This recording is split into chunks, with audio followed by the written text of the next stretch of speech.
Hello guys, welcome to Ashley and Last Shot. I just had a sip of coffee, that's why it's a little hiccup as well. There's gonna be another vlog video for it. Games. I'm still need to get this office all set up. I'm still not settled into this place yet. I'm still all over. I do queue management and everything else. But 1,000 sub giveaway, we're gonna give a Diablo Eternal Edition for the Nintendo Switch. Please subscribe, like, and also comment if you like this video as well.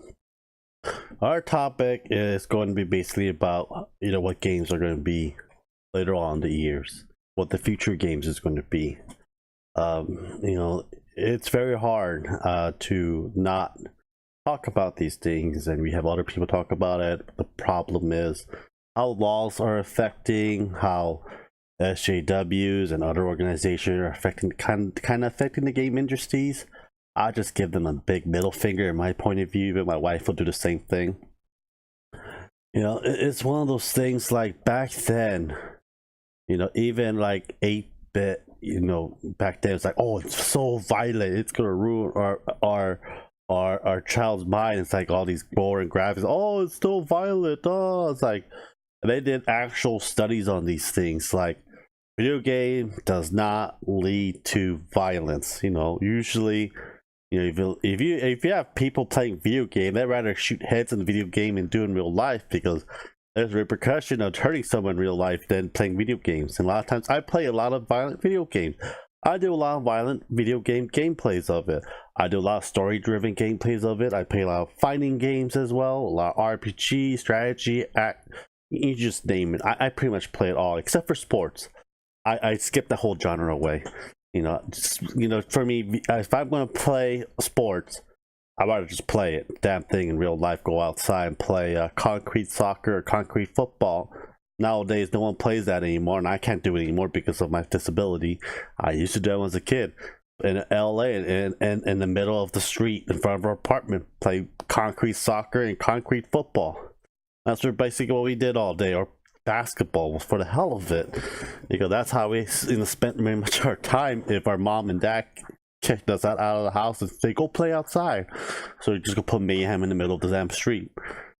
And then a elote, man, all those Mexican corn with mayonnaise and butter and chili. Oh my god, for $1.50, that was the best.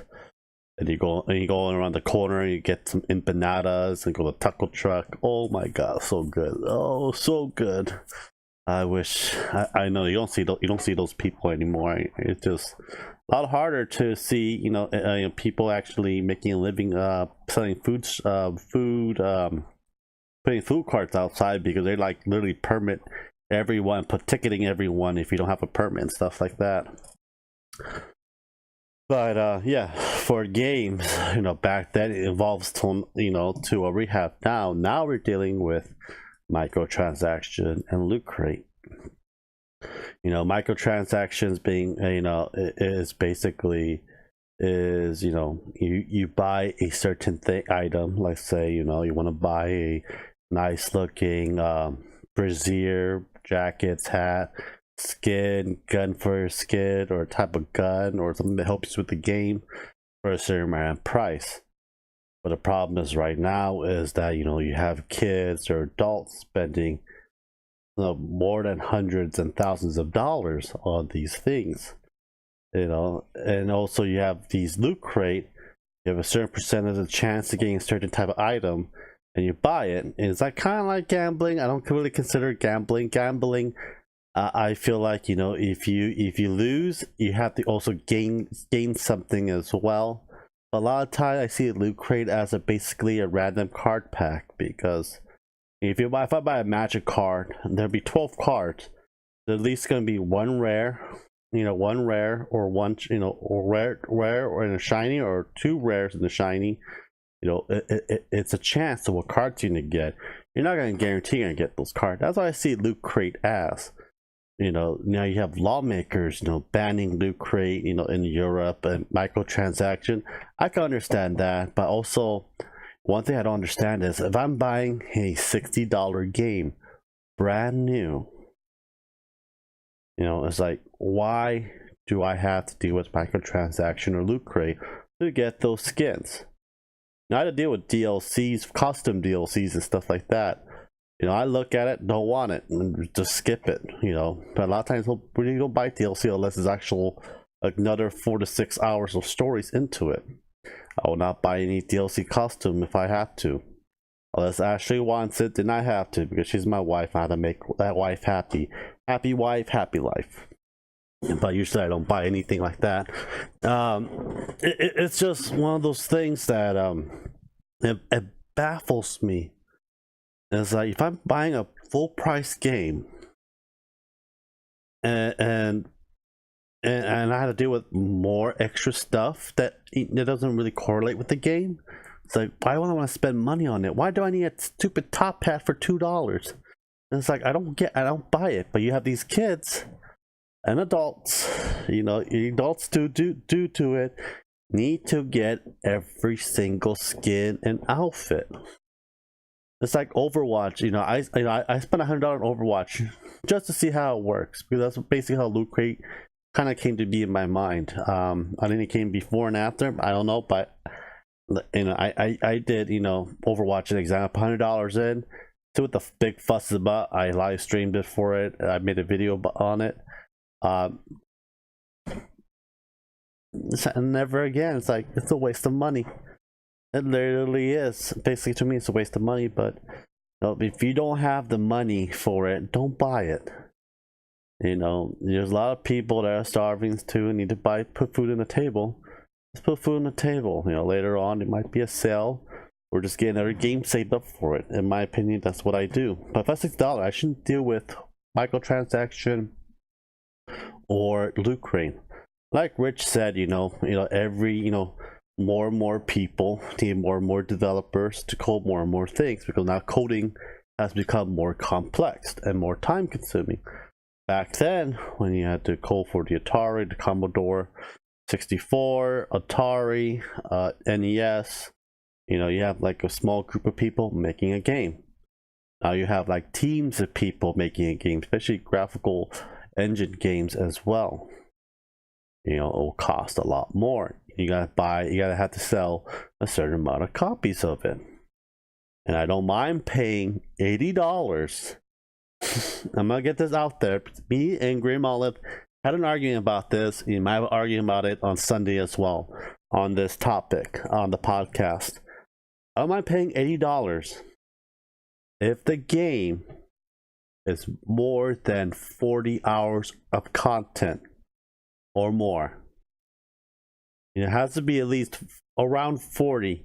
20 might be my minimum, but 40 or more, I don't mind shelling out $80 for the game.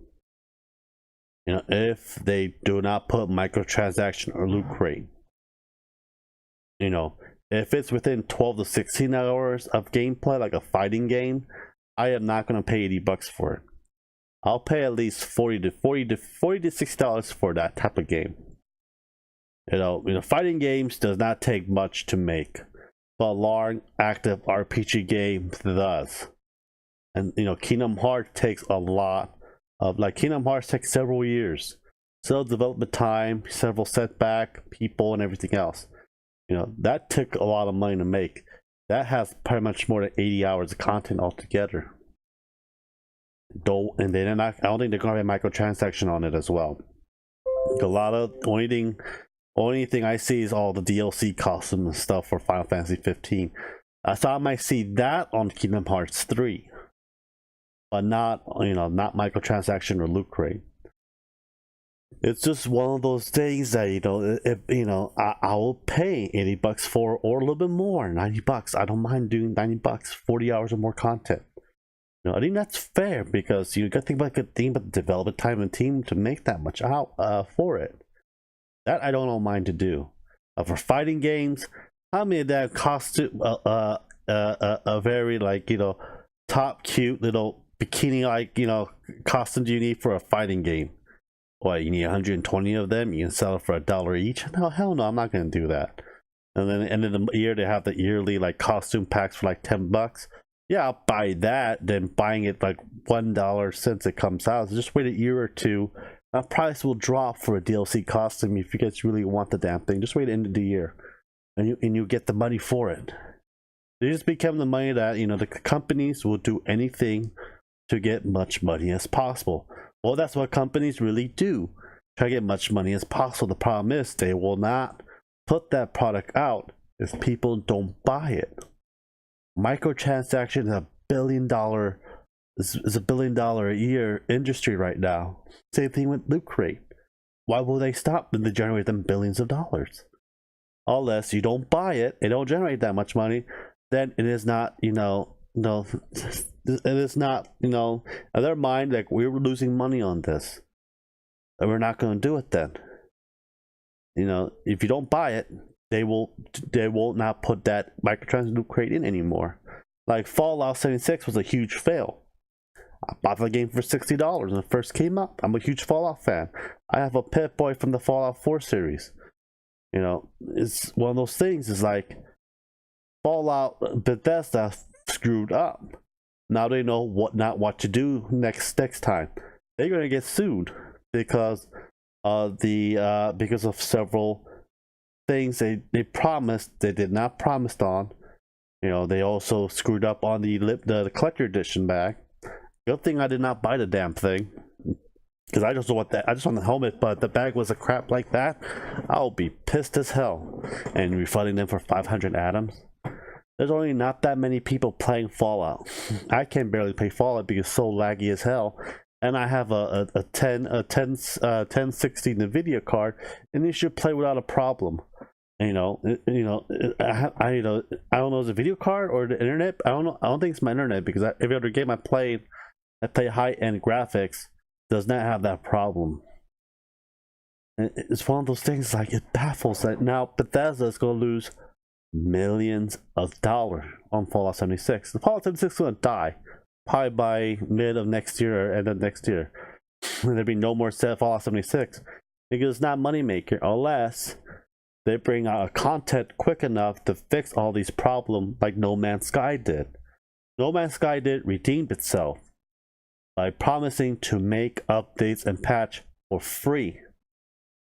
As long as Bethesda does that and fix the damn problem, then I can see it redeeming itself and fixing itself up. I think Bethesda is too far up their ass right now to even think of that, because they're putting other games out as well. A lot more games are going to be in mobile. You know, the Diablo Immortals coming to the mobile phone. You know, it's happening. A lot more people has a phone. You can think of the business standpoint. It's like, you know, if I want 30 million on PC people, or do I want 300 million people on the phone, try to hit the market with? You know, they're gonna go for 300 million people customer first. That's going to generate a lot more money. Then they will cater to, you know, people on PC. It sucks. I don't like it. I'm gonna play it anyways. I played from Diablo 1 till Diablo 3. I'm a huge Diablo fan. I have a D20 of Diablo 2 for my Dungeons and Dragons. You know, it's one of those things, like, you gotta deal with it. If it sucks, then I won't play it. You know, I want to see reviews first for it. If the game is good, the review sucks, there's no point in me playing it. It's like the Command & Conquer series that EA literally destroyed. Command & Conquer 4, Twilight. Oh my god, that was a hot can of ass. You know, it's like, you know, they took out the mining aspect, the building aspect of everything. You have a certain amount of points to build, and that's it. And put that in mobile, and that backlash under their face as well. No one's really playing on the mobile, because that's not the Command & Conquer that we know. So you know what EA did? They're remastering the first Command & Conquer and the Red Alert series, the first one, with one of the 3 DLCs with it. So we're gonna get a remaster of it. And hope to Lord of God they don't do anything, just enhancing the graphics. That's all they need to do. Enhance the graphics like what Blizzard did with StarCraft 1. Just enhance it. I can't wait for World of Warcraft 3 Reforged. Enhanced graphics. That's all they need to do. Don't need to change it. You make money that way. Be smart, people. Be smart, companies. If you want to make money, just do it right. You know, don't break something that hasn't done. that wasn't broken the first time. Like Final Fantasy 7, all I want him to do is better graphics, enhanced graphics. That's it. Restructure the character, restructure landscape, keep the story and the gameplay the same. You can put voices on it, that is fine. Keep the gameplay the same, keep everything else the same, but knowing Square Enix, they're gonna fuck up the gameplay. It's not gonna be it's gonna be one of those combat attacks instead of those actual those turntable based that we used to enjoy for Final Fantasy. A lot of the Final Fantasies until 11 came out. 11 till then you don't deal with. I think 12 does the thing, but still, it's like something that we really enjoyed back then. And we playing a lot of these remasters are doing pretty good right now, like the Spiral and Crash Bandicoot. All they did was enhance the graphics and kept it the same. But it's going to be different. It's going to be changed. We're going to have to adapt to it, to buying it or not. Well, anyhow, guys, let me know how you like this video, and I'll talk to you later. Subscribe, like, and comment. And thank you guys for watching, and have a great day. See you guys.